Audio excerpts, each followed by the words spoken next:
Hello friends, welcome back to GK Prince Academy. दोस्तों, हम लोग डिस्कस कर रहे थे UP triple S C lower PCS mains exams के प्रैक्टिस सेट का। तो आज है उसी का 6वां प्रैक्टिस सेट होगा, जिसको आज हम देखने वाले हैं। चलिए इस वीडियो को स्टार्ट करते हैं। उसके पहले का अगर आप लोगों ने प्रैक्टिस सेट नहीं देखा तो चैनल पे जाइए, आपको वहाँ से मिल जाएगा, आप उसको देख सकते हैं। ठीक है, साथ ही साथ कंप्लीट कंप्यूटर का पूरा एक वन शॉट वीडियो लगभग 6 घंटे का है, जो आप देख सकते हैं, मैराथन टाइप का है।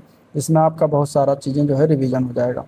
चलिए इस वीडियो को शुरुआत करते हैं। पहला क्वेश्चन यहाँ पे दिया गया है, महायान दर्शन मत योगाचार के संस्थापक कौन थे। महायान के जो एक दर्शन मत है, ठीक है, उस योगाचार उसमें एक बना, तो इसके संस्थापक कौन थे ये बताना है। तो यहाँ पे इसका डी ऑप्शन हो जाएगा, मैत्रेय नाथ इसके संस्थापक थे। ठीक है, योगाचार जो है बौद्ध दर्शन और मनोविज्ञान की प्रमुख शाखा है, ये भारतीय महायान की उप शाखा है और इसके संस्थापक हैं मैत्रेय नाथ। तो आंसर डी पार्ट बिल्कुल करेक्ट है। अगला क्वेश्चन है, मुगल काल में कृषकों को दिया जाने वाला कृषि ऋण को क्या कहा जाता था। कि मुगल काल में कृषकों को दिए जाने वाला जो कृषि ऋण था, एग्रीकल्चर ऋण, उसको क्या कहते थे। तो उसको कहते थे तकावी ऋण। आंसर यहाँ पे बी ऑप्शन इसका राइट हो जाएगा, तकावी ऋण इसको कहा जाता था। क्वेश्चन नंबर 3, अलीगढ़ आंदोलन का शुरुआती लक्ष्य क्या था। अलीगढ़ जो आंदोलन हुआ उसका शुरुआती लक्ष्य क्या था, उद्देश्य क्या था। ठीक है, उसका प्राइमरी एम क्या था। तो अलीगढ़ आंदोलन के शुरुआती लक्ष्य की बात करें तो पश्चिमी वैज्ञानिक शिक्षा को भारत के मुस्लिमों के बीच प्रश्रय देना, ये इसका शुरुआती लक्ष्य था। अलीगढ़ आंदोलन के शुरुआती लक्ष्य में मुस्लिम समुदाय में पश्चिमी शिक्षा को बढ़ावा देना और मुस्लिम युवाओं को आधुनिक शिक्षा प्रदान करना इसका लक्ष्य था। 1875 में अलीगढ़ आंदोलन की बात करें तो 1875 ईस्वी में सर सैयद अहमद खान ने मोहम्मदन एंग्लो ओरिएंटल कॉलेज की स्थापना की, जो कि बाद में 1920 में जाकर अलीगढ़ मुस्लिम विश्वविद्यालय बना। इस कॉलेज का उद्देश्य था मुस्लिम युवाओं को पश्चिमी शिक्षा प्रदान करना, ताकि वह आधुनिक युग में प्रतिस्पर्धा कर सकें और अपने समुदाय के विकास में योगदान कर सकें। तो राइट आंसर यहाँ पे सी ऑप्शन राइट हो जाएगा। नेक्स्ट क्वेश्चन, खुदाई खिदमतगार नामक संस्था का संस्थापक कौन थे। खुदाई खिदमतगार की बात करेंगे तो वर्ष 1929 में खान अब्दुल गफ्फार खान, ठीक है, यहाँ पे देख सकते हैं खान अब्दुल गफ्फार खान। आंसर इसका ए ऑप्शन करेक्ट हो जाएगा। ठीक है, लेखपाल में ये पूछा गया था, गफ्फार की जगह पे जब फार कर दिया गया था और इसका आंसर जो माना गया वो क्या, नन आब्दी जेवज माना गया। तो आपको ये भी देखना है, गफ्फार जफार खिदमतकार जो खुदाई खिदमतकार आंदोलन की उत्तर पश्चिम सीमा प्रांत में अंग्रेजों का विरोध करने के लिए अहिंसक रूप से शुरू किया गया था और खान अब्दुल गफ्फार खान जी को फ्रंटियर गांधी या सीमांत गांधी के नाम से भी जाना जाता है। महात्मा गांधी किसके मुकदमे के संबंध में दक्षिण अफ्रीका गए थे।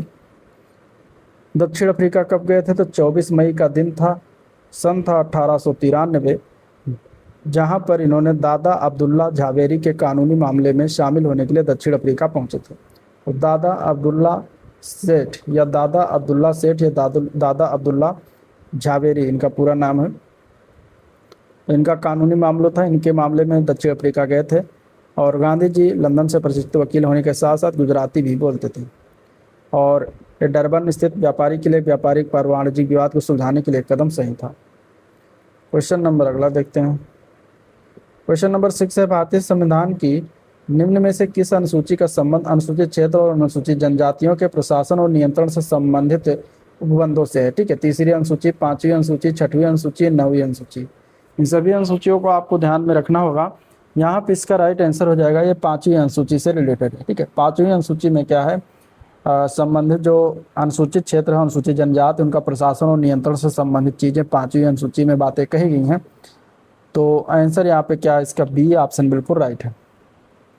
चलिए, ए सेकुलर स्टेट जो एक पंथ निरपेक्ष राज्य होता है वो किस प्रकार प्रोत्साहित करता है। धर्मों को प्रोत्साहित करेगा, धर्मों को हतोत्साहित करेगा, धर्मों को एकीकृत करता है या फिर धर्मों के प्रति तटस्थ रहता है। अब पंथ निरपेक्ष राज्य अगर आपको शब्द मिलता है पंथ निरपेक्ष, तो इसका मतलब धर्मों के प्रति तटस्थ रहता है, यानी कि राज्य का अपना कोई विशेष धर्म नहीं होता बल्कि वो धर्मों के प्रति तटस्थ रहता है। तो करेक्ट आंसर यहाँ पे डी ऑप्शन राइट है। नेक्स्ट क्वेश्चन, भारतीय संविधान के निम्नलिखित अनुच्छेदों में कौन सा अनुच्छेद पर्यावरण संरक्षण से संबंधित नहीं है, इनमें से बताना है।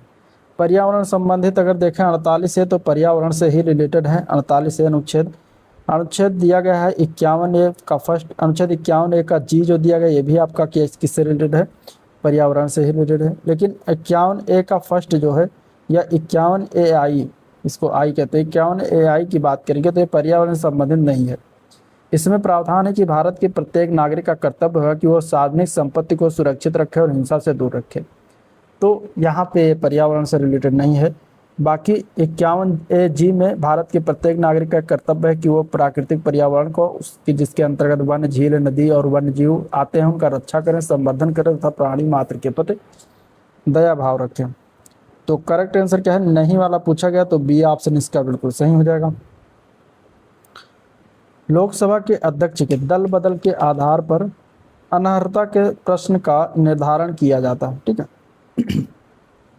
डिस्क्वालिफिकेशन, तो लोकसभा के अध्यक्ष के दल बदल के आधार पर डिस्क्वालिफिकेशन के प्रश्न का निर्धारण किसके द्वारा किया जाता है?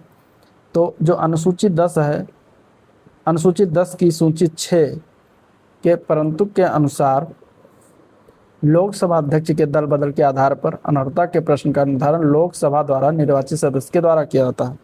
तो लोकसभा द्वारा निर्वाचित सदस्य के द्वारा हो जाएगा आंसर यहाँ पे सी ऑप्शन। अब दल बदल का जो नियम है वो 10वीं अनुसूची में ही इसके बारे में वर्णन किया गया है, ठीक है।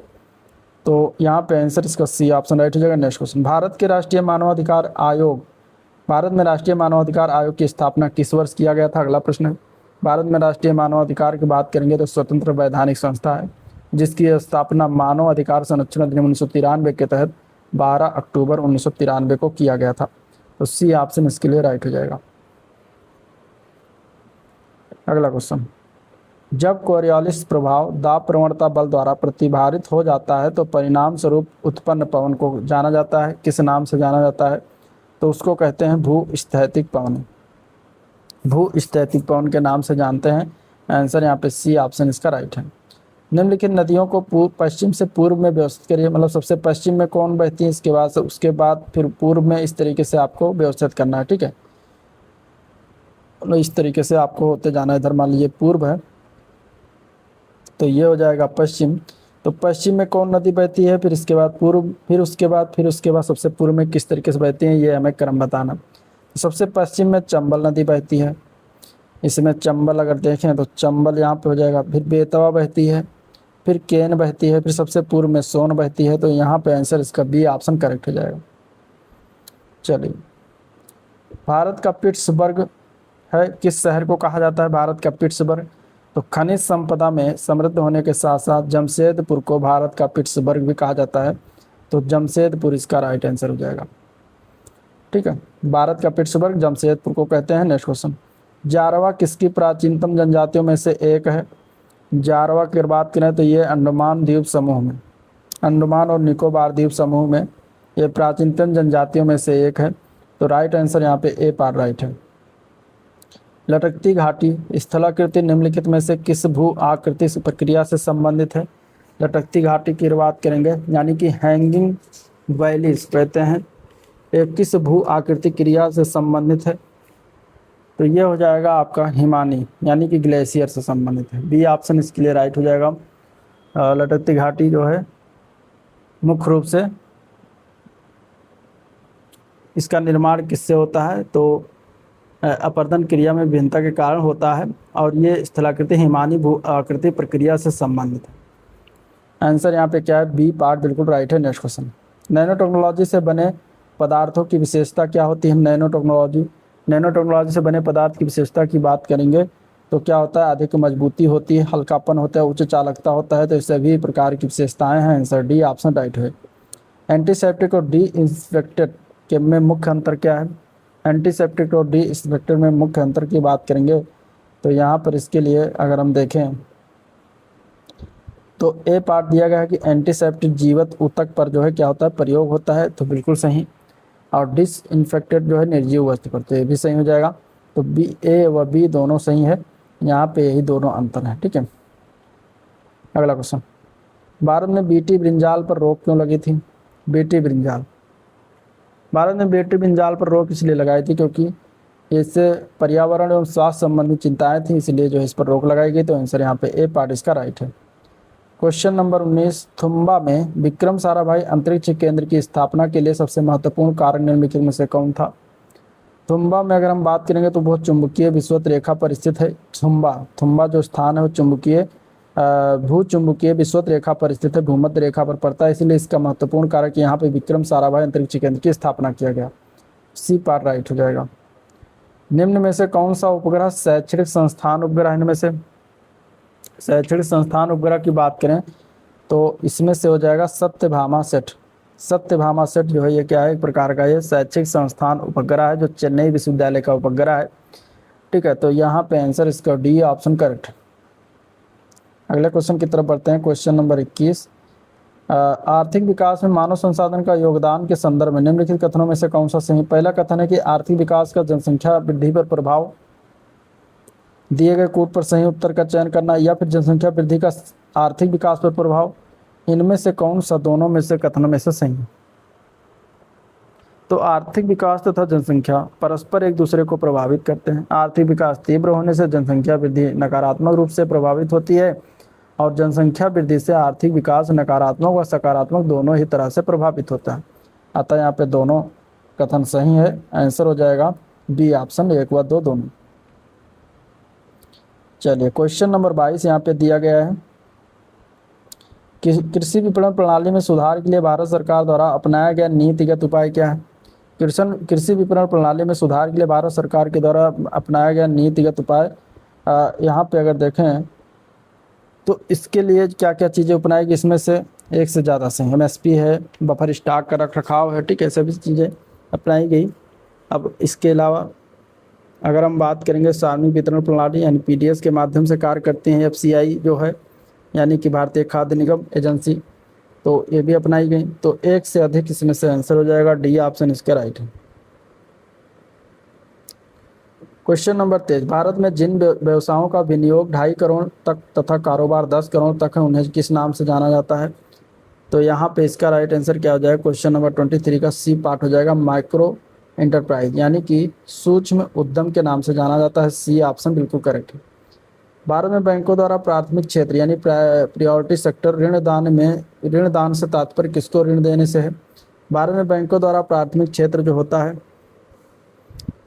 तो यहाँ कृषि से चीज़ें, प्रायोरिटी सेक्टर कृषि होती है, लघु एवं छोटे उद्यम है, दुर्बल वर्ग इन सभी को दिया जाता है। तो आंसर हो जाएगा डी ऑप्शन इनमें से सभी को।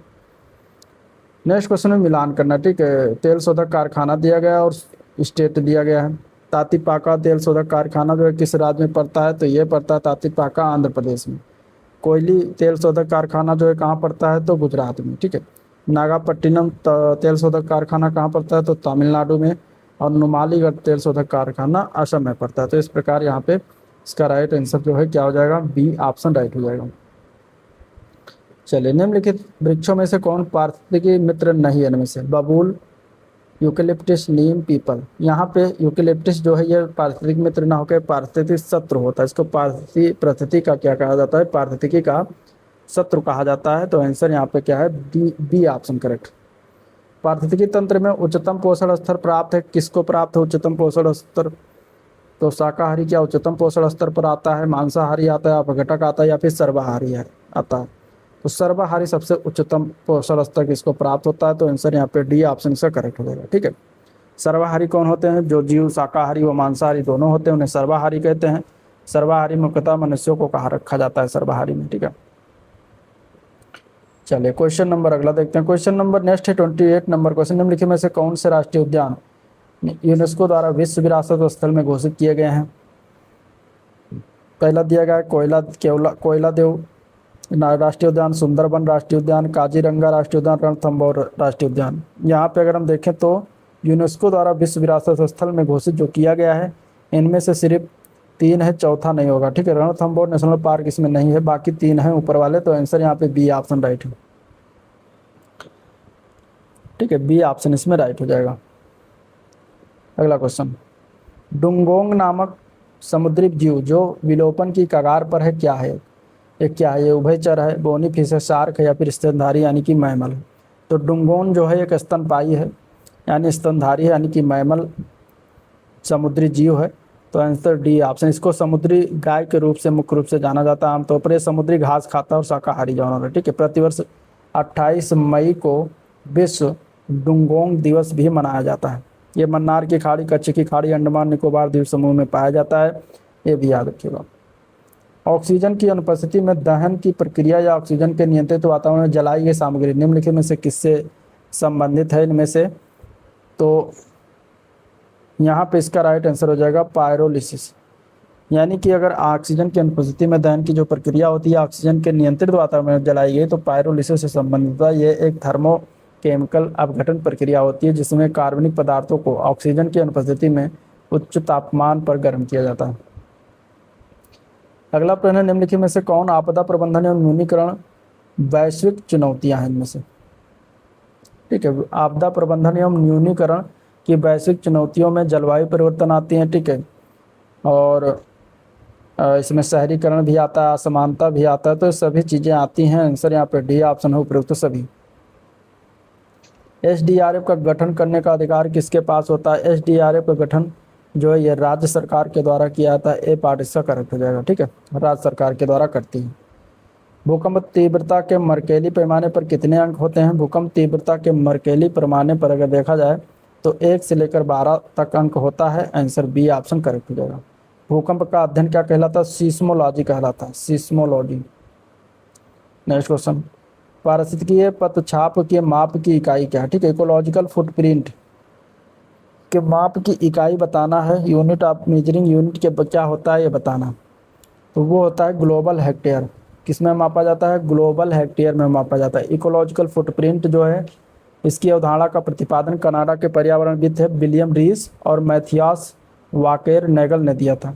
ठीक है, तो आंसर ए पार्ट करेक्ट है। नेक्स्ट क्वेश्चन, अगले प्रश्न पर बताना है कि वाइल्ड लाइफ वन्य जीव प्रणाली प्राकृतिक रूप से कहाँ पाए जाते हैं? ठीक है, वन्य प्राणी नेचुरली फाउंड इन, मतलब कि वाइल्ड लाइफ जो हैं वन्य प्राणी प्राकृतिक रूप से कहाँ पाए जाते हैं। अब इनमें से बताना था इस तरीके से कि इनमें से कौन सा सही सुमेलित है, इतना पूरा क्वेश्चन देखिए। अब वन्य प्राणी प्राकृतिक रूप से कहाँ पाए जाते हैं? पहला दिया गया है नीले मीन पक्ष वाले महासिर, तो इसमें से हमें बताना है कि कौन कौन से। कावेरी नदी में मिलता है क्या? इरावदी डॉल्फिन चंबल में मिलता है, या फिर मोर चाप यानी कि रस्टी चित्तीदार बिल्ली पूर्वी घाट में पाया जाता है। इनमें से कौन कौन सही है? सही की बात करेंगे तो पहला वाला तो सही है। नीले मीन पक्ष वाली महाशीर जो है कावेरी नदी में पाई जाती है।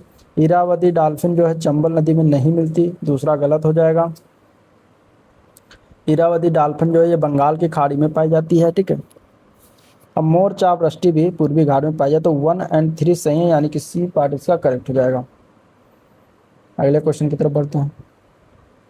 नेक्स्ट क्वेश्चन है, निम्नलिखित में से क्या विज्ञान की प्रकृति के संदर्भ में सही नहीं है? तो पहला है विज्ञान हमेशा अस्थायी है। बिल्कुल अस्थायी, हमेशा रिसर्च होता रहता है, हमेशा नए नए फैक्ट आते रहते हैं। विज्ञान संदेहवाद को बढ़ावा देता है, तो ये भी सही। विज्ञान जो है क्या है, इनकरेज करता है स्केप्टिसिज्म को। विज्ञान तथ्यों के समुच्चय के समतुल्य है, तो ये गलत हो जाएगा, क्योंकि विज्ञान जो है तथ्य के समुच्चय के समतुल्य नहीं होता। ठीक है, तो यही जो है सही नहीं है, सी पार्ट। बाकी विज्ञान सीखने के अंतर विषय क्षेत्र बिल्कुल से क्षेत्र है। आंसर यहाँ पर हो जाएगा सी ऑप्शन। प्रौद्योगिकी के स्वदेशीकरण का मुख्य उद्देश्य क्या है? प्रौद्योगिकी के स्वदेशीकरण के मुख्य उद्देश्य की बात करें 37 का यहाँ पे बी ऑप्शन सही है। विदेशी निर्भरता कम करना और आत्मनिर्भरता प्राप्त करना, यह स्वदेशीकरण का मुख्य उद्देश्य है, तो बी पार्ट इसका बिल्कुल राइट हो जाएगा। नेक्स्ट क्वेश्चन, जीपीएस तकनीक का उपयोग मुख्य रूप से किस क्षेत्र में द्विअनुपयोगी माना जाता है? तो जीपीएस का उपयोग नागरिक नेविगेशन और सैन्य मार्गदर्शन में द्विअनुपयोगी माना जाता है, क्योंकि 2 जगह इस्तेमाल होता है साथ में, सिविल नेविगेशन के लिए और मिलिट्री गाइडलाइंस के लिए भी है, तो आंसर यहाँ पे ए पार्ट इसका राइट हो जाएगा। डीआरडीओ की स्थापना कब की गई थी? डीआरडीओ की बात करें, भारतीय रक्षा अनुसंधान विकास संगठन की स्थापना वर्ष 1958 में हुई थी। आंसर ए पार्ट इसका बिल्कुल राइट है। अगला प्रश्न है, विक्रांत क्या है? विक्रांत भारत क्या है? विक्रांत ऑफ इंडिया, यानी कि विक्रांत जो है भारत का क्या है, स्वदेशी एयरक्राफ्ट कैरियर है, तो आंसर इसका ए पार्ट बिल्कुल राइट है। नेक्स्ट क्वेश्चन, नवंबर 2025 में प्रधानमंत्री नरेंद्र मोदी ने कहाँ पर आयोजित G20 शिखर सम्मेलन में शामिल हुए हैं?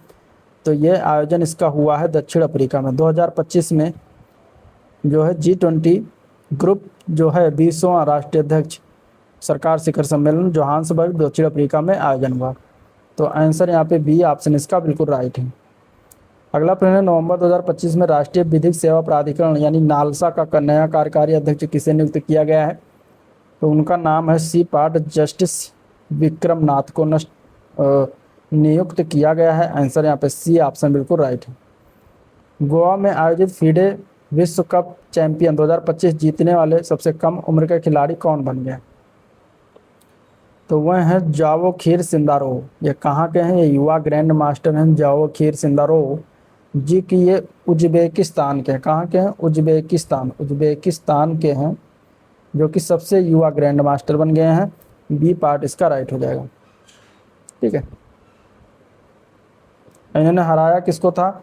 तो वेई ई को हराया था। वेई ई कहाँ का है? चीन का है। ठीक है, तो इसको हराया था। अगला प्रश्न, भारत में 2026 में पहली बार ग्लोबल बिग कैट सम्मेलन की मेजबानी किस स्थान पर करेगा? ग्लोबल बिग कैट सम्मेलन भारत में 2026 में पहली बार होगा और ये होने वाला नई दिल्ली में। आंसर डी पार्ट बिल्कुल राइट है। नागालैंड ने हार्निवल महोत्सव 2025 के लिए किस देश को कंट्री पार्टनर के रूप में चुना है? ये चुना गया है यूनाइटेड किंगडम को। ए पार्ट इसका करें। हार्निवल महोत्सव जो है नागा जनजात अपनी संस्कृति और परंपराओं का प्रदर्शन करती है। ठीक है, तो आंसर ए पार्ट करेक्ट हो जाएगा। 46 से क्वेश्चन आपका एक बार ग्राफ दिया गया है। 2010 से 2015 तक दो कंपनी ए व बी के बिक्री को दर्शाया गया है। कुछ इस तरीके से देख सकते हैं। अब यहीं से इसको देख के जो है 46 से लेकर 50 तक इसका क्वेश्चन का आंसर देना। तो चलिए हम इसको देखते हैं।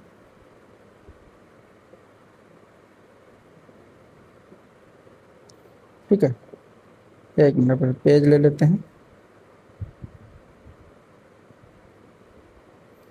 ठीक है, चलिए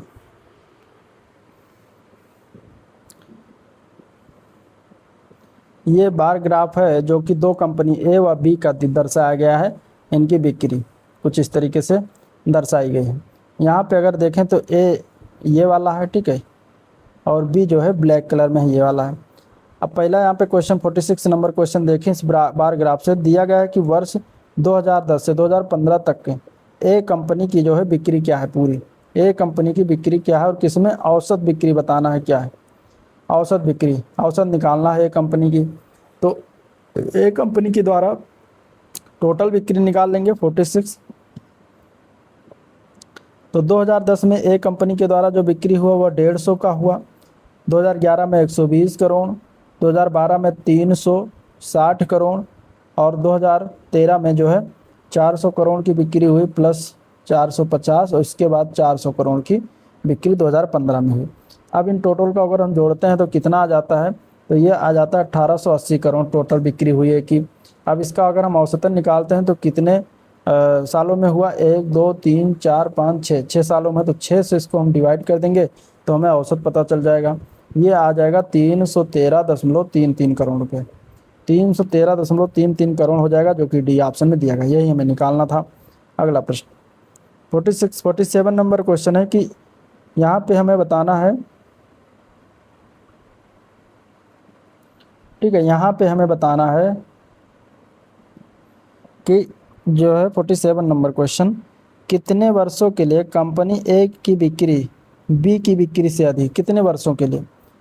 अब अगर हम यहाँ पे स्पष्ट ग्राफ देखें तो 2010 का जो ग्राफ दिया गया है ये वाला, 2010 में ए की बिक्री 150 करोड़ है, बी की बिक्री 100 करोड़ है। तो बी की बिक्री कम है, यानी कि ए की बिक्री इसमें ज़्यादा है। और साथ ही साथ जब 2014 आप देखते हैं तो इसमें भी 450 करोड़ की बिक्री ए की है, 350 करोड़ की बिक्री बी की है, जो कि यहाँ पे भी कम है।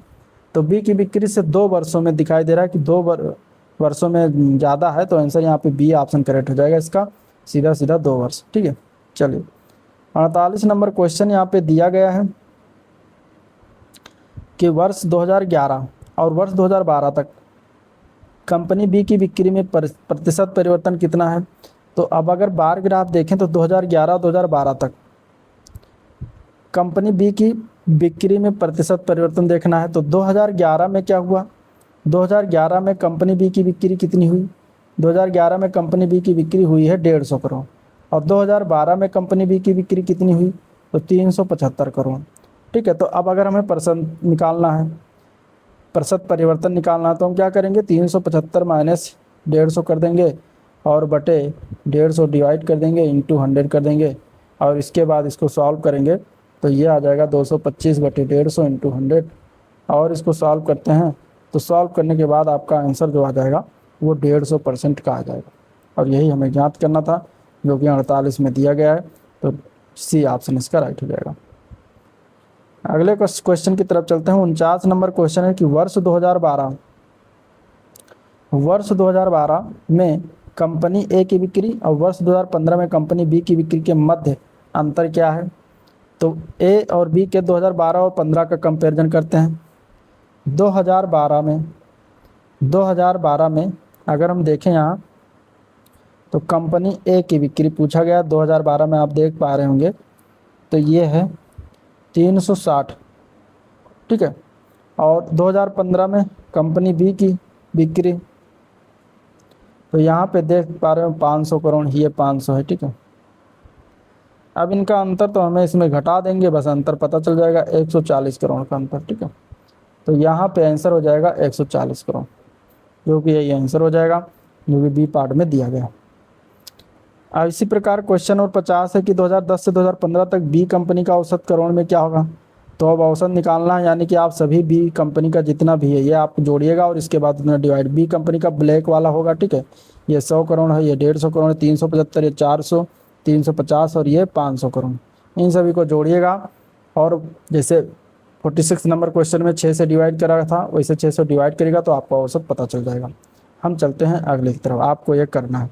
अब 51 से 55 नंबर क्वेश्चन तक आपको कुछ इस तरीके से दिया गया है, तालिका दिया गया है, उसमें संगठन के विभिन्न विभागों में कार्य कर रहे कर्मचारियों की संख्या दिया गया है प्रतिशत में। यह तालिका पुरुष और महिलाओं के अनुपात को तथा शहर जेड में हो रहे कर्मचारियों के शहर वाई में हो रहे कर्मचारियों के अनुपात को भी दर्शाती है। और संगठन में कुल कर्मचारियों की संख्या 80,000 दिया है। ये विभाग है, ये कर्मचारियों की संख्या है, ये पुरुष और महिला हैं अनुपात में और ये शहर है, जेड और वाई शहर है, ठीक है। तो इस प्रकार हमें यहाँ पे जो है निकालना है, ठीक है। क्या निकालना है, पहला 51 नंबर क्वेश्चन देखते हैं। सबसे पहले विभाग ई के पुरुष कर्मचारी, विभाग ई के पुरुष कर्मचारी और विभाग ए से शहर जेड में रह रहे कर्मचारियों का कितने प्रतिशत है। अब देखिए यहाँ पे विभाग ई के पुरुष कर्मचारी इस तरीके से यहाँ पे मेल में देखें तो 8:1 रेशियो आता है, नहीं 8:9 में 8 जो है पुरुष है, 1 महिला है। और विभाग ए से शहर जेड, विभाग ए से शहर जेड में यानी 1:9 रेशियो यहाँ पे आता है। शहर के अनुपात में अगर हम देखें तो 1 शहर जेड अनुपात वाई यानी 1:9, यहाँ 1 रेशियो आता है। अब इसमें रह रहे कर्मचारियों का प्रतिशत ज्ञात करना। तो सबसे पहले अगर हम ई के कर्मचारी ज्ञात करेंगे, ई में कर्मचारी की क्या बात करते हैं, ई में ई के कर्मचारी कितने हैं। तो ई के कर्मचारी ज्ञात करने के लिए कितना 36% टोटल है, तो 36% का हम निकाल लेते हैं 80,000 में। टोटल कर्मचारी 80,000 है, तो ये हमारा कितना आ जाएगा, ये हमारा हो जाएगा जो है 28,800। आप निकालिएगा 80,000 गुणे 36/100 तो 28,800 आ जाएगा। अब ई में पुरुष कितने हैं, ई विभाग में पुरुष कितने हैं, पुरुष कर्मचारी कितने हैं। तो पुरुष अगर ई में पुरुष की बात करेंगे तो 8 अनुपात में है, यानी कि 8/8 + 1 9 कर देंगे तो ये हमारा पुरुष की संख्या हो जाएगी इंटू 28,800 में से कितने पुरुष हैं तो इससे गुणा कर देंगे। अब इसको अगर सॉल्व करते हैं तो 25,600 आ जाता है। ये 25,600 हमारे ई के पुरुष हो गए। अब इसी प्रकार हम ए के कर्मचारी निकालते हैं। ए के कर्मचारी की संख्या कितनी हो गई, ए के कर्मचारी की संख्या, ए के कर्मचारी की संख्या निकालेंगे तो 80,000 में हम ए में 10% है तो 1/10 से करेंगे गुणा और यहाँ हमारा आ जाएगा 8,000। यहाँ पे कर्मचारी हैं टोटल, तो ए के कर्मचारी 8,000 हो गए।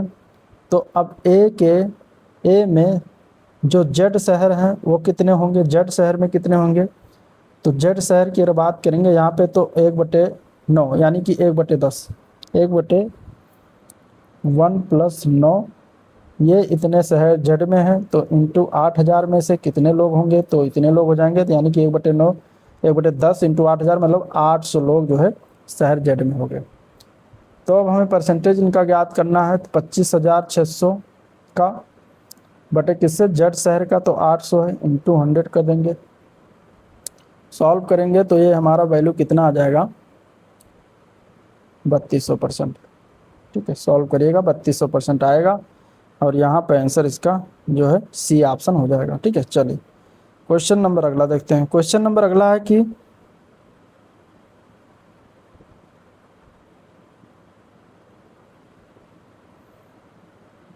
52 नंबर क्वेश्चन है कुछ इस तरीके से दिया गया है यहाँ पे कि विभाग बी तथा डी को मिलाकर कार्य कर रहे पुरुष कर्मचारियों का विभाग ए तथा ई को मिलाकर कार्य कर रही महिला कर्मचारियों से क्या अनुपात। तो अब अनुपात निकालना है, तो क्या करेंगे, हम अनुपात निकालेंगे। कैसे निकालेंगे, चलिए निकालते हैं अनुपात। सबसे पहले हम यहाँ पर विभाग बी में, ठीक है, विभाग बी में कार्य कर रहे पुरुष कितने हैं, विभाग बी में पुरुष की संख्या कितनी है, तो 80,000 टोटल कर्मचारी हैं, इंटू पुरुष की संख्या बी में अगर हम देखें तो 13 है, 13 अनुपात है, यानी कि 80,000 का 22% हो जाएंगे ये आपके विभाग बी में कर्मचारियों की संख्या। अब इसमें पुरुष कितने हैं, तो 13 हैं, यानी कि 13/13 और 9 25। अब इनको हम अगर सॉल्व करते हैं तो हमारा वैल्यू आ जाता है 10,400। कितना आ जाता है, 10,400, ये आ जाते हैं विभाग बी में। इसी प्रकार अगर हम विभाग डी में निकाल रहे हैं पुरुष कर्मचारी का संख्या, तो हमारा कितना आ जाएगा, तो 80,000 टोटल है। डी में अगर हम देखें तो 20% है, तो 20/100 हो जाएगा। और इसमें पुरुष कर्मचारियों की बात करेंगे तो 3:2 में है, यानी कि 3/3 2 5 हो जाएंगे। ठीक है, अब इसको अगर आप सॉल्व करिएगा तो आपके विभाग डी में पुरुष की संख्या आ जाएगी 9600। अब इसके बाद ये हो गया। अब विभाग ए में, विभाग ए में महिला कर्मचारी हमें निकालना है। महिला कर्मचारी की संख्या कितना है, तो महिला कर्मचारी की संख्या की बात करेंगे विभाग ए में, तो 80,000 इंटू अगर महिला की बात करेंगे तो महिला है 3 अनुपात में, यानी कि 3/7 3 10 इंटू 80,000 का ए में 10% और 10% से इसको गुणा कर देंगे। सॉल्व करेंगे तो यह आ जाएगा 2400।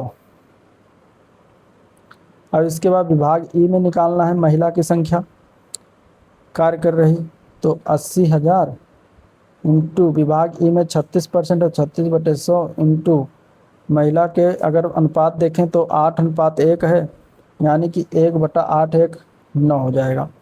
इसको सॉल्व करिएगा तो ये आ जाएगा 3200। ठीक है, ठीक है, हमें महिला और पुरुष के कर्मचारियों का अनुपात रेशियो ज्ञात करना था। तो अब हम रेशियो देख लेते हैं। तो पुरुष का रेशियो देखें तो दोनों में जोड़ देते हैं, 10,400 प्लस 9,600 अनुपात ये महिला का हो जाएगा 2400 प्लस 3200। अब इसको जोड़ लें तो हो जाएगा 20,000 अनुपात 5600। 2 0 2 0 कैंसिल हो जाएगा, आपका ये फाइनली आ जाएगा 25:7। ठीक है, 8 से कैंसिल करेंगे, 8 से तो 56, 8 दूनी 16, 8 पंचे 40, 25:7 आ जाएगा, जो कि दिया गया है। तो बी ऑप्शन इसका बिल्कुल करेक्ट हो जाएगा। क्वेश्चन नंबर 53 कुछ दिया गया है कि शहर वाई के कितने निवासी औसतन एक विभाग में कार्य कर रहे हैं। ठीक है, 53 नंबर क्वेश्चन, शहर वाई के कितने निवासी औसतन एक विभाग में कार्य कर रहे हैं। शहर वाई, अब वाई शहर की अगर बात करेंगे तो वाई शहर कहाँ है, यहाँ जेड अनुपात वाई शहर का औसतन बताना है कि ये कितने काम कर रहे हैं। तो इसके लिए हम क्या करेंगे, 53 नंबर थोड़ा क्या करना कि सभी विभाग का हमें वाई में निवास करने वाले कर्मचारियों की संख्या ज्ञात करनी है। तो अगर हम ए विभाग में ज्ञात करते हैं वाई में निवास करने वाले कर्मचारियों की संख्या, तो एक पहले जान लीजिए टोटल कर्मचारी कितने हैं, 80,000 इंटू ए विभाग में अगर हम देखें तो 10% कुल कर्मचारी हैं, 10/100 इंटू वाई शहर में कितना, तो 1:9, तो यानी 9/1 + 9 यानी कि 10 से हो जाएगा। इस प्रकार हमें वाई के लोगों की संख्या यहाँ ए में पता चल जाएगी कितनी है, 7200। इसी प्रकार आपको बी में निकालना है, इसी प्रकार सी में निकालना है, इसी प्रकार डी में निकालना है और इसी प्रकार आपका ई में निकालना है। सभी का इसे निकाल लेना जिस प्रकार ऊपर ए में निकाला गया है। बी में आप ऐसे निकालिएगा तो आपका आ जाएगा 15,200। ठीक है, 15,200 आ जाएगा बी में टोटल कर्मचारियों की संख्या। सी में निकालेंगे तो 1600 आ जाएगा, डी में निकालेंगे तो 12,000 आ जाएगा और ई में निकालेंगे तो आपका आ जाएगा 20,800। तो शहर वाई में निवास करने वाले कर्मचारी इन सभी को आप जोड़ लीजिएगा। जोड़ने के बाद आ जाएंगे 56,800 और औसत कर्मचारी तो 5 है, 5 विभाग तो 5 से डिवाइड करेंगे तो एवरेज निकल आएगा। 5 से डिवाइड करेंगे तो कितना हो जाएगा, 11,360 और यही हमें ज्ञात करना था। तो इस प्रकार 53 नंबर आंसर हो जाएगा 11,360 जो कि ए पार्ट में दिया गया। ठीक है, चलिए 53 नंबर क्वेश्चन के बाद 54 देखते हैं। 54 नंबर में दिया गया कि विभाग ए तथा ई में मिलाकर कुल कर्मचारियों की संख्या क्या है, कितनी है। ए में कार्य करने वाले कुल कर्मचारी और ई में काम करने वाले कुल कर्मचारियों की संख्या पूछा गया। तो ए और ई का जैसे अभी निकाला गया है कुल कर्मचारी, ए में निकाला गया कितना, ए में निकाला गया है 8,000, ई में अभी निकाला गया है कितना 28,800। कुल कर्मचारी की संख्या निकाल सकते हैं, इन दोनों को जोड़ लीजिएगा 36,800, यही हमारा आंसर हो जाएगा, डी ऑप्शन हो जाएगा। विभाग ए तथा सी के कितने कर्मचारी शहर जेड में साथ मिलकर रह रहे हैं। तो यहाँ पे हम निकालना होगा। ठीक है, यहाँ पे क्या करना है, निकालना है 55 नंबर क्वेश्चन है। यहाँ पे निकालना विभाग ए तथा सी के कितने कर्मचारी शहर जेड में साथ मिलकर काम करें। तो विभाग ए में कुल कर्मचारी अभी ऊपर निकाला गया कितना है 8,000। अब विभाग ए में शहर जेड के कर्मचारी कितना है, तो जेड वाला भी सबसे पहले वाले क्वेश्चन में निकाला गया था। तो इसमें अगर हम जेड निकालेंगे तो कितना आ जाएगा 800। ठीक है, और इसी प्रकार अगर हम देखें तो सी में, विभाग सी में कर्मचारी कुल कितना है, तो 9600। इसमें शहर जेड में रहने वाले तो 9600 का 5:1 है, तो यानी 5 और 1 6 हो जाएगा। भाग करेंगे तो यहाँ पर भी 8,000 आ जाएगा यहाँ पे। तो दोनों में कितना हो जाएगा, तो ये दोनों जोड़ लीजिएगा 8,800 हो जाएगा। यही हमें ज्ञात करना था, 8,800 हो जाएगा जो कि सी ऑप्शन में दिया गया। चलिए अब अगला क्वेश्चन है 56 नंबर। निम्नलिखित में से बताना कि अपने कार्यालय के अनुभव प्रमाण पत्र लेने के लिए किसे आवेदन पत्र लिखेंगे। अगर आपको अपने कार्यालय से अनुभव प्रमाण पत्र लेना है तो आप उसके लिए किसे जो है आवेदन पत्र लिखा जाएगा इसमें, तो इसे प्रचारक महोदय को लिखा जाएगा, सी ऑप्शन हो जाएगा। छोटी बड़ी चा छा जा झा या आदि का उच्चारण किससे होता है, तो ये सभी वर्ण जो दिए गए हैं सभी तालव्य व्यंजन हैं। आंसर यहाँ पे तालव्य वर्ण हो जाएगा, सी ऑप्शन बिल्कुल राइट है, तालव्य। ठीक है, कंठ की बात करेंगे तो का वर्ग होता है क ख ग घ अंगा छोटा बड़ा। मूर्धन्य की बात करेंगे तो टा वर्ग होता है ट ठ ड ढ ण। ओष्ठ की बात करेंगे तो पा फ ब भ म। इसके अलावा छोटा ऊ और बड़ा ऊ भी होता है। तल्लीन में संधि प्रकार बताना। तल्लीन तत् प्लस लीन इसका होता है संधि विच्छेद जो कि व्यंजन संधि के अंतर्गत आता है, तो व्यंजन संधि यहाँ पे हो जाएगा। ठीक है, नेक्स्ट क्वेश्चन। तौलिया में जो है, तौलिया क्या है, देसी भाषा है, पुर्तगाली है, फारसी है। तौलिया की बात करेंगे तो एक पुर्तगाली शब्द है, आंसर इसका बी ऑप्शन बिल्कुल करेक्ट है। अगला क्वेश्चन है किस शब्द की शुद्ध अशुद्ध है वर्तनी। अशुद्ध वर्तनी मतलब गलत। तो निरानुनासिक सही लिखा हुआ है, गत्यर्थ अंत चेतना भी सही लिखा है। यहाँ पे अगर हम देखें तो छिद्रान्वेषी जो है सही नहीं लिखा है, गलत लिखा है। इसको अगर हम लिखते हैं तो छिद्रान्वेषी इस तरीके से होता है। ठीक, अगला क्वेश्चन। मिश्र वाक्य। जब मैंने तुम्हें देखा था तुम रुग्णा अवस्था में थे। इस वाक्य के लिए कौन सा एक उचित सरल वाक्य होगा इनमें से रुग्णा अवस्था में। अगर हम देखें तो यहाँ पे ए पार्ट हो जाएगा, मैंने तुम्हें रुग्णा अवस्था में देखा था, ये इसका सरल वाक्य हो जाएगा। कोष्ठक में दिए गए विराम चिन्ह का नाम क्या है। ये जो दिया गया है कोष्ठक में विराम चिन्ह, इसका नाम है अर्धविराम। आंसर यहाँ पे डी ऑप्शन बिल्कुल राइट हो जाएगा, अर्धविराम इसको कहते हैं। ठीक है, एक अनार 100 बीमार का अर्थ क्या है। एक अनार 100 बीमार का अर्थ होता है किसी वस्तु की पूर्ति कम और मांग उसकी ज़्यादा हो तो उसको कहेंगे एक अनार 100 बीमार। निम्नलिखित में से कौन सा शब्द पुल्लिंग है। इनमें से पुल्लिंग शब्द की बात करेंगे तो बात रात होती है, आय होती है, वे होता है। तो वे क्या है, ये पुल्लिंग शब्द है, बाकी सभी स्त्रीलिंग है। इनमें से आगार शब्द का पर्यायवाची शब्द कौन सा नहीं है? नहीं है यहाँ पे अगर हम देखें तो घर होता है, घाम, घाम ही नहीं होगा, ठीक है। भवन आवास होता है, लेकिन घाम जो है क्या आगार का पर्यायवाची नहीं है। और सारे आगार के पर्यायवाची मतलब घर का ही पर्यायवाची है। चलिए अब क्वेश्चन होंगे आपके कंप्यूटर के। कार्यक्रम काउंटर यानी पीसी रजिस्टर भंडार होता है, कहाँ पर होता है? यहाँ पे अगर हम देखें तो इसका आंसर क्या हो जाएगा? सी ऑप्शन हो जाएगा, निष्पादित होने वाले अगले अनुदेश का पता होता है। निम्नलिखित में से कौन पोर्टेबल या फिर ढोने में आसान है इनमें से? तो इनमें से अगर देखें तो पोर्टेबल इसमें से लैपटॉप ही है, आंसर यहाँ पे सी ऑप्शन हो जाएगा, ठीक है। कृत्रिम बुद्धि यानी कि आर्टिफिशियल इंटेलिजेंस शब्द का प्रतिपादन किसने किया? तो ये थे एक जॉन मैकॉर्थी, इनका नाम याद रखिएगा। इन्होंने आर्टिफिशियल इंटेलिजेंस शब्द गढ़ा, जो कि एक कंप्यूटर विज्ञान के प्रोफेसर हैं। आंसर यहाँ पे बी ऑप्शन राइट हो जाएगा। निम्नलिखित में से लिस्प के आविष्कारक के रूप में किसे जाना जाता है? तो जॉन मैकार्थी को ही जाना जाता है। आंसर यहाँ पे इसका ए ऑप्शन राइट हो जाएगा। अगले क्वेश्चन में मिलान करना है, ठीक है। हार्डवेयर घटक और उनके ओएस ऑब्स्ट्रक्शन का मिलान करना है, ठीक है।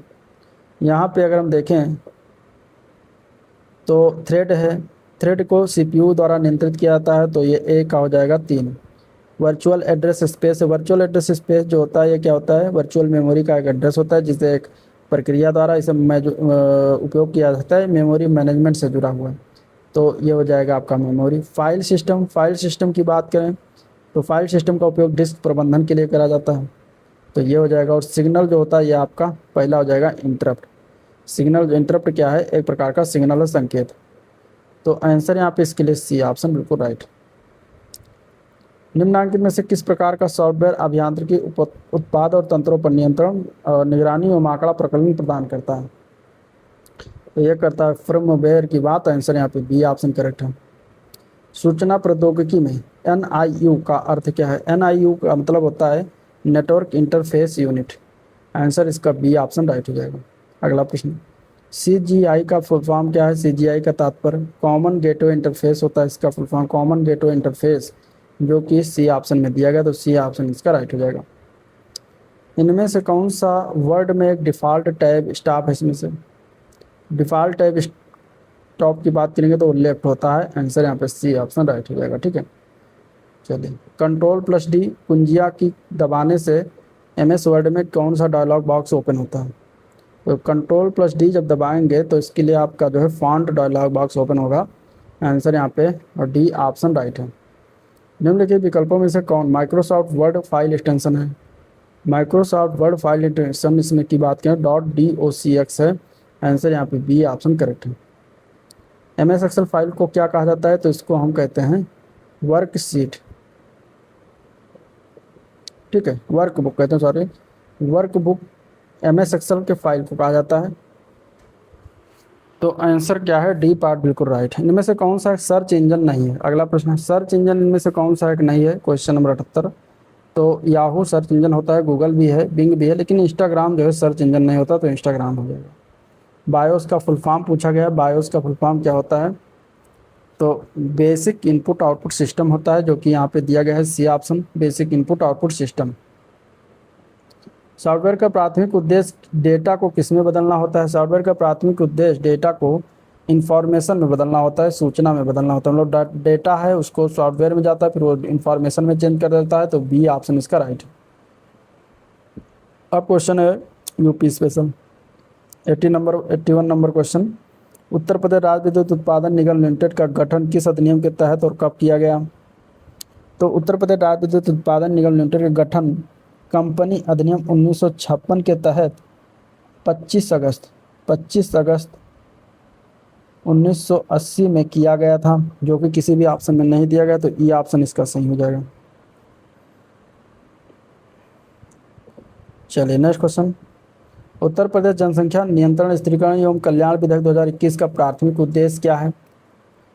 तो इसके जो 2021 विधेयक है उत्तर प्रदेश जनसंख्या ला, इसमें इसका प्राथमिक उद्देश्य है प्रजनन दर को 2026 तक 2.1 प्रति हजार जनसंख्या तथा 2030 तक 1.9 तक कम करना, ठीक है। तो यहाँ पे आंसर इसका ए पार्ट बिल्कुल करेक्ट हो जाएगा। 1920 में उत्तर प्रदेश के प्रतापगढ़ जिले में पहला किसान मार्च किसके द्वारा आयोजित किया गया था? 1920 में। तो 1920 में पहला किसान मार्च जो प्रतापगढ़ जिले में हुआ था, जवाहरलाल नेहरू के द्वारा आयोजित हुआ था। तो बी ऑप्शन इसका राइट है। उत्तर प्रदेश के ललितपुर जिले में स्थित माता टीला बांध किस नदी पर बना है? ललितपुर जिले में माता टीला बांध जो है ये किस पर है? तो बेतवा नदी हो जाएगा, आंसर सी ऑप्शन करेक्ट। कब बनाया गया था? 1958 में। क्वेश्चन नंबर 85, वाराणसी में हरिश्चंद्र घाट और मणिकर्णिका घाट के बारे में निम्नलिखित में से कौन सा कथन गलत है? क्वेश्चन आया हुआ है एग्जाम में, ठीक है। तो पहला है कि हरिश्चंद्र घाट को वाराणसी सबसे पुराना शमशान घाट माना जाता है। कुछ लोगों का मानना कि यह मणिकर्णिका घाट से भी अधिक पवित्र है। तो ये सही है, इसके बारे में गलत कथन बताना हमें। मणिकर्णिका घाट पर कोई चक्रकुंड पाया जा सकता है, जहां माना जाता है कि भगवान शिव और पार्वती ने एक साथ स्नान किया था। ये भी सही है। हरिश्चंद्र घाट पर अखंड अग्नि 5000 वर्षों से लगातार जल रही, जो निर्बाध दाह संस्था का प्रतीक है, जो कि ये गलत हो जाएगा। यहाँ पे अगर बात करेंगे अखंड अग्नि जो है ये मणिकर्णिका घाट की लगातार जल रही है, ना कि हरिश्चंद्र घाट पर। तो यही गलत था, ठीक है। बाकी चौथा देख लेते हैं। राजा हरिश्चंद्र जो अपनी ईमानदारी के लिए जाने जाते थे, को शमशान घाट पर डोम या महत्तर के रूप में काम करने के लिए मजबूर कर दिया गया था। ये भी सही है। चलिए नेक्स्ट क्वेश्चन। मुख्यमंत्री सामूहिक विवाह योजना के तहत उत्तर प्रदेश सरकार प्रत्येक लाभार्थी युगल के लिए कितना रुपये प्रदान करती है? तो प्रत्येक लाभार्थी युगल के लिए 50,000 न होकर 51,000 रुपये प्रदान करती है, जो कि किसी भी ऑप्शन में न होने से ये ऑप्शन सही है, ठीक है। जिसे अभी वर्तमान में बढ़ाकर 1,00,000 रुपये कर दिया गया। तो 1,00,000 भी नहीं है, तो इस तरीके से कोई भी ऑप्शन गलत है सारे। निम्नलिखित में से कौन सा जिला अलीगढ़ मंडल का हिस्सा नहीं है? अलीगढ़ मंडल की बात करेंगे तो इसमें अलीगढ़, एटा, हाथरस और काशीगंज आता है, जबकि बदायूं इसमें नहीं आता, ठीक है। बदायूं जो है ये बरेली मंडल में आता है। बरेली, बदायूं, शाहजहांपुर और पीलीभीत बरेली मंडल में सम्मिलित है।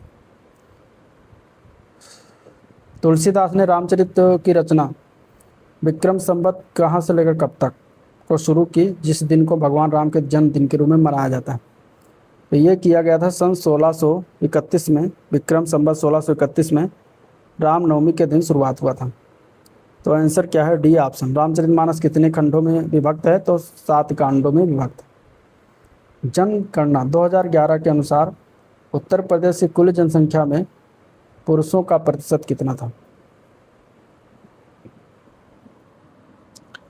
तो पुरुषों का प्रतिशत यहाँ पे बताना है। 2011 की जनगणना में पुरुषों का प्रतिशत, पुरुषों की आबादी कितनी थी? तो 52.29%। महिलाओं का प्रतिशत 47.71%, ठीक है, महिलाएं। अगला question, question number 90। Uttar Pradesh में किस वन्यजीव अभ्यारण्य का नाम एक नदी के नाम पर रखा गया जिसका अर्थ है चंद्रमा की चमक? तो वो है चंद्रप्रभा वन्यजीव अभ्यारण्य। आंसर यहाँ पे ए पार्ट राइट हो जाएगा। अगला क्वेश्चन, निम्नलिखित में से किस शहर में अंतर्राष्ट्रीय हवाई अड्डा है उत्तर प्रदेश के? तो लखनऊ, वाराणसी, इन दोनों में है। वर्तमान में कुल 5 अंतर्राष्ट्रीय हवाई अड्डा हो गए हैं उत्तर प्रदेश में, सी ऑप्शन रहेगा। जैसे चौधरी चरण सिंह हवाई अड्डा ये लखनऊ में है, लाल बहादुर शास्त्री अंतर्राष्ट्रीय हवाई अड्डा वाराणसी में, कुशीनगर अंतर्राष्ट्रीय हवाई अड्डा कुशीनगर में स्थित है, ठीक है। इसके अलावा अयोध्या में है महर्षि वाल्मीकि दास अंतर्राष्ट्रीय हवाई अड्डा। साथ ही साथ नोएडा में जो है जेवर अंतर्राष्ट्रीय हवाई अड्डा कार्यरत है। चलिए, उत्तर प्रदेश सूचना अधिकार नियम 2015 के संबंध में कथनों पर विचार करना है। कथन पहला दिया गया है कि इन नियमों के लागू होने के पहले दायर की गई शिकायतें और अपीलें यदि सही पाई जाती हैं और पंजीकरण तो उन पर पहले की तरह कार्रवाई की जाती रहेगी। और इसके बाद यहाँ पे ऑप्शन दिया गया है दूसरा कथन है कि इन नियमों के तहत आवेदनों की निगरानी के लिए एक चेकलिस्ट प्रणाली उपलब्ध है। सही है। नियमों आवेदन के निपटान के लिए संरक्षित कार्यप्रवाह को परिभाषित नहीं करते, गलत हो जाएगा। सेवा और कार्यात्मकता को स्वचालित करने के लिए विभाग दस्तावेज का अध्ययन किया था। सही। 1, 2 एंड 4 इसमें आंसर क्या है? डी ऑप्शन सही है, तीसरा वाला गलत था। चलिए, उत्तर प्रदेश सोनभद्र जिले के साथ निम्नलिखित में से कौन सा राज्य सीमा साझा करता है? सोनभद्र जिला ऐसा है जो कि उत्तर प्रदेश का, जहाँ पे क्या है 4 राज्यों की सीमाएं टच करती हैं। अब यहाँ पे अगर हम देखें तो छत्तीसगढ़ हो गया, झारखंड हो गया, दोनों तो टच करती ही हैं। साथ ही साथ मध्य प्रदेश और बिहार, ठीक है, मध्य प्रदेश और बिहार ये भी टच करती हैं। तो ये 4 राज्य की सीमा है जो सोनभद्र से टच करती है। ए पार्ट इसका करेक्ट हो जाएगा। निम्नलिखित में से कौन सी रचना राहुल सांकृत्यायन की नहीं है? इनमें से राहुल सांकृत्यायन ने अगर हम देखें तो जीने के लिए लिखा, योधय जय योधय इन्होंने लिखा। शांति धर्म इन्होंने नहीं लिखा, ठीक है, शांति धर्म हो जाएगा गलत आंसर। दियोदास इन्हीं के द्वारा लिखी गई। शांति धर्म की रचना इन्होंने अगर हम देखें तो बौद्ध धर्म पर कई रचनाएं लिखी थी। इनकी प्रमुख रचनाएं में जीने के लिए, दियोदास, भागो नहीं दुनिया के बादलों, भागो नहीं दुनिया को बदलो, सप्त सिंधु इत्यादि जो है ये इनकी रचना है। तो सी ऑप्शन करेक्ट है नेक्स्ट क्वेश्चन। 1857 के उनके विद्रोह के केंद्र और उनसे संबंधित नेताओं से मिलान करना है। लखनऊ की बात की, लखनऊ का नेतृत्व किया गया था बेगम हजरत महल के द्वारा। इलाहाबाद का नेतृत्व किया गया था मौलवी लियाकत अली के द्वारा। क्वेश्चन पूछा गया, ठीक है। बरेली से अगर हम देखें मथुरा, ठीक है, यहाँ पे बरेली ना होकर यहाँ पे मेरठ होना चाहिए। ये क्वेश्चन आया हुआ इस तरीके से, हमें मेरठ था, ठीक है।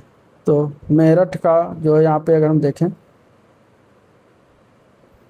तो मेरठ का नेतृत्व जो है कदम सिंह के द्वारा किया गया। मथुरा का नेतृत्व जो है देवी सिंह के द्वारा किया गया। खान बहादुर खान ने बरेली से नेतृत्व किया था, तो ये सही है। अगर यहाँ पे देखें तो ये D3 हो जाएगा, लेकिन मेरठ आया था ऑप्शन में, जो क्वेश्चन पूछा गया था मेरठ में। कदम सिंह ने नेतृत्व किया था मेरठ से, भी जान लीजिएगा, ठीक है। अगला क्वेश्चन, यदि जिला परिषद किसी ग्राम पंचायत के बजट को संशोधन के लिए लौटा दे तो क्या होगा? तो यदि जिला परिषद किसी ग्राम पंचायत के बजट को संशोधन के लिए लौटा दे तो ग्राम पंचायत को निर्धारित समय के भीतर बजट को संशोधित करके पुनः प्रस्तुत करना होगा।